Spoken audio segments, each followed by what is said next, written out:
Good afternoon, everybody. Christine Varconi here in the NBC4i Streaming Center, joined by NBC4 reporter Alan Henry. Wanted to bring him in here today because today's numbers really pertain to a story that you are working on. Today, we saw more than 5,400 new COVID-19 cases, which is the most cases we have seen since January 28th, 210 days ago. That was well before the vaccines were widely available to all of us here in Ohio.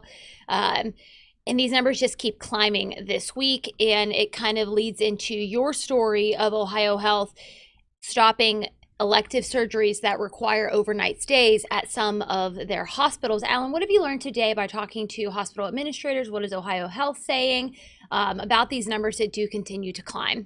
Not a lot, to be honest.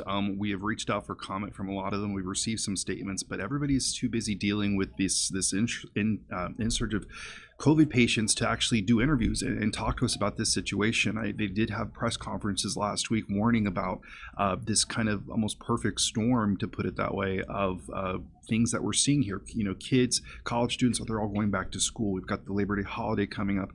Just looking at the case numbers by themselves, not even the hospitalizations, look at the case numbers. June 26th, we were at 179 new cases. July 26th, we were at 1,300 cases. Today, it's 5,400 cases, more than that. So you can see just over the last 2 months how just exponentially the case numbers have grown.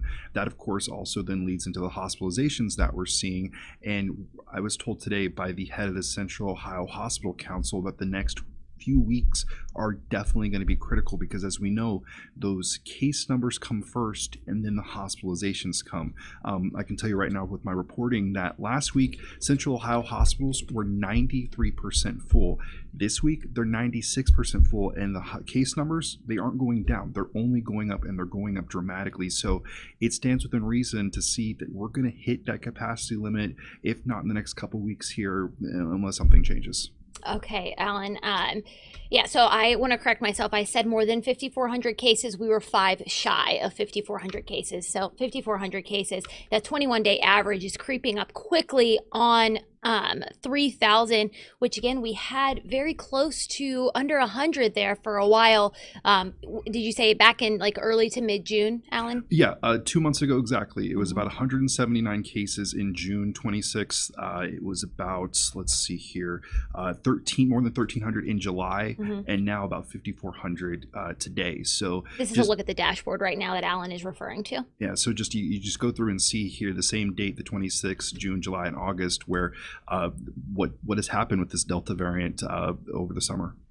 Again, I'm not hearing much from the hospitals today, but Ohio Health did come out and say that they would be stopping some of those elective surgeries at a handful of their hospitals. Ohio Health is the largest health system here in Central Ohio. They kind of a lot of the times lead the way as far as, you know, setting the standard for other hospitals because they see the most of it because they are the biggest.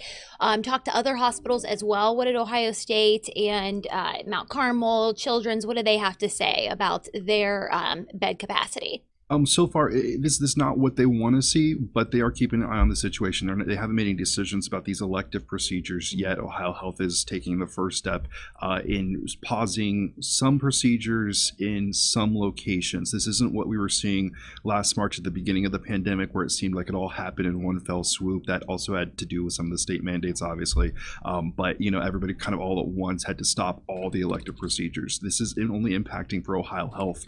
Grant Medical Center, starting on Monday, it's elective procedures that require an overnight stay. So you can kind of see where it's not everything all at once. You know, Wexner, they told us that they're keeping an eye on the situation. Obviously, capacity is reaching a critical point there, but so far, no decisions have been made as far as the elective procedures. Same thing at Children's. Still waiting to hear back from Mount Carmel, but we are expecting that any minute now to hear from them. So, so far, Ohio Health, like you said, kind of leading the way on this, but it just kind of goes to show that each system, and they're all working collaboratively. I should mention that. You know, the Central Ohio Hospital Association tells me, you know, a couple weeks ago they were down to, you know, they have a weekly call. But starting this week, it is 3 times a week call, because they are collaborating. They're trying to make sure that no one system is under all this stress. They're trying to make sure that it, you know, they kind of burying the burden, so to speak. Absolutely. More information on these numbers today from our data journalist, Ben Orner. He sent me over some information. He says we'll have to see it'll be around 7,000 to 8,000 cases is what we saw the peak in mid to late January numbers, when the entire nation really had that peak of COVID right around the holiday time. Right after the holidays is when those deaths and cases were occurring.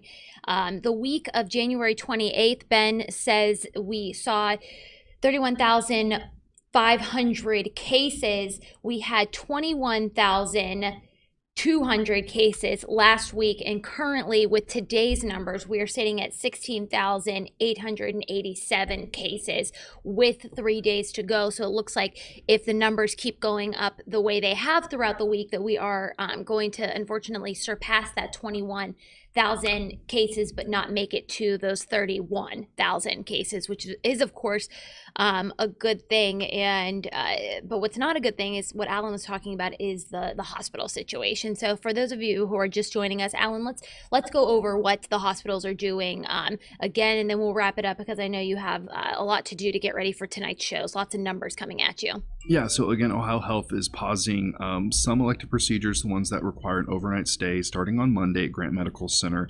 Obviously, that is not a good sign of where the pandemic, this Delta surge that we're seeing, is going. But, they've been warning us for several weeks now with this increase in cases.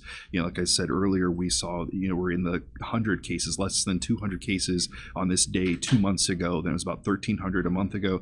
Today, about 5,400. So you can see how that Delta variant has impacted things. That translates to hospitalizations. We are in Central Ohio, 96% of the hospital beds are full. Not just COVID patients, these are people who require other things as well. And this is kind of goes to show the impact that this COVID surge has on our healthcare system. It's not just COVID patients. There are people who have other needs as well, whether it be a shooting or a surgery, whatever it might be.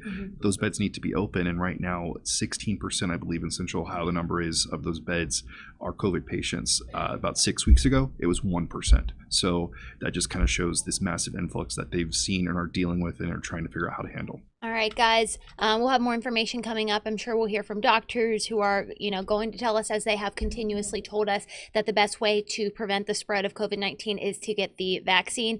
There are plenty of appointments available. You don't even need an appointment. You can basically walk into any pharmacy. You can go to the health department. We've got a full list of that on NBC4i.com. Call your provider.